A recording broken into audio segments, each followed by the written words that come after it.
सध्या आता इलेक्शनचं वारं हे सगळीकडेच वाहत आहे. मग इलेक्शनमध्ये उभा राहणारा उमेदवार हा कसा असावा?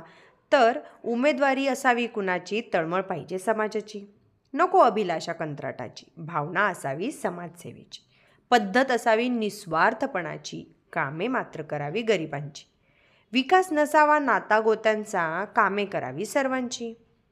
घमेंड नसावी पैशाची, सवय असावी एकोप्याची. पद्धत असावी तंटे मिटवण्याची, भाषा नसावी काटे काढण्याची. मैत्री असावी विरोधकाची, लढाई व्हावी दिलदारपणाची. किंमत राखावी ज्येष्ठांची, मने जिंकावी कनिष्ठांची.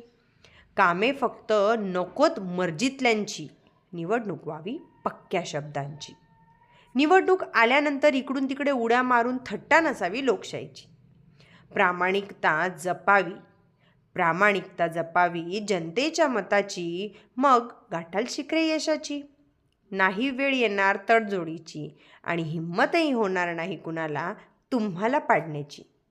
कामात कधीही अडवणूक करू नका कुणाची, माणसे धरा जवळ सर्वच जातीपातींची. मशाल पेटवा विकासाची, भावना ठेवा बंधुत्वाची. मग बघा तुमची क्रेज समाजातली.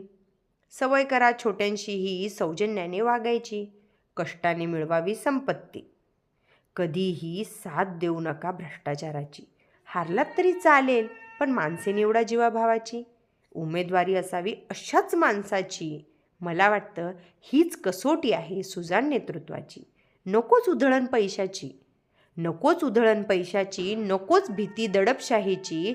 हीच सनद नागरिकांची, साथ मोलाची, साथ मैत्रीची, साथ विश्वासाची, आणि साथ विकासाची. धन्यवाद.